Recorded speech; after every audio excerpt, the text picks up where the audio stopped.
places where the enemy has been controlling you using that. I had a dream last night. And I dreamt I was in certain locations where I grew up.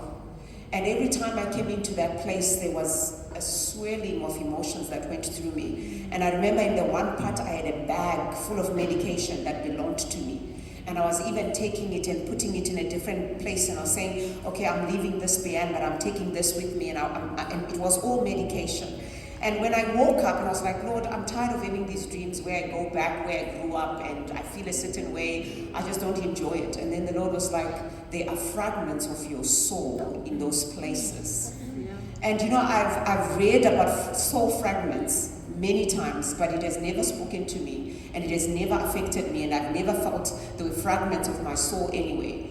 Until this morning, the Lord said, there are fragments of your soul in those places and you need to get them back. And then we come here and then we talk about fragments of the soul that need to be taken back. And then when you were talking about the triangle, you were saying it's man-made.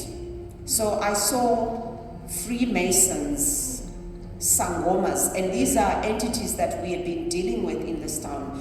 But there was a third one. I couldn't identify the third one. But I remember seeing a vision of a mermaid that had a green tail, and it seemed like the tail had been broken. Not necessarily cut off, but broken, still attached, and it was struggling to swim away because there was something that had happened to it. And they had rubies, diamonds, and emeralds. Those are the three stones that they were carrying in what they were controlling in terms of the wealth of the city. And then when we're talking now about the three angels, and I'm like, okay, Lord, there has to be a redemptive plan to get back. And then I saw them standing here on the altar holding a large ruby, another one a large diamond, and another one a large emerald. And they were open to us, say, come and take back what the enemy has taken.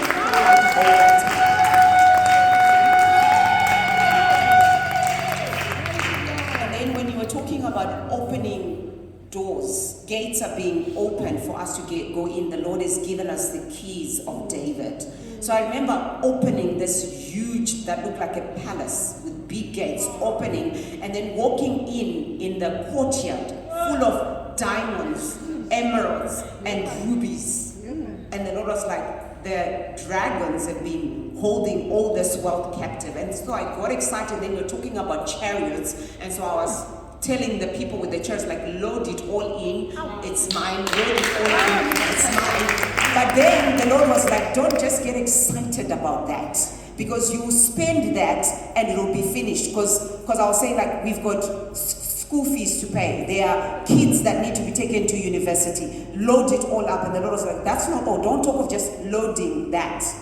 Go in the rooms and see what's in there. And then I went into the rooms and opened drawers where there were title deeds to properties, title deeds to towns in the farm, towns that are being owned, businesses and all this. And the Lord was like, it's all about title deeds. Because the one who has the land controls what happens. So don't get excited about the precious stones, because you will spend them. The one who's controlling the land can come back and say, oh, I'm only giving you so much for that because it means nothing. And then how does that profit you? And the Lord was like, you need to get those title deeds. So I was busy grabbing those title deeds. And then the Lord was like, don't be content with just that. You got to go into the hole and see what is there. And there were thrones. And the Lord was like, there are queens that have been sitting on those thrones, the queens of heaven. There are different ones. There are queens that have been sitting there. And then I was seeing the vision of them wearing different regalia with their crowns and telling everybody what to do, because they rule and reign. And they rule and reign. And the Lord was like, don't get excited about having the title deeds, because the queen will come and say, the land is mine. What are you going to do about it? What did Jezebel do with Nabal's vineyard, right? I can have a claim to what you own because I'm the one who's sitting on the throne. So the Lord was like, you need to take the thrones as well, so that they have no foothold over what God is about to give to his people. So as she was saying, take back, don't be content with what you're just seeing here and now. We have to take everything.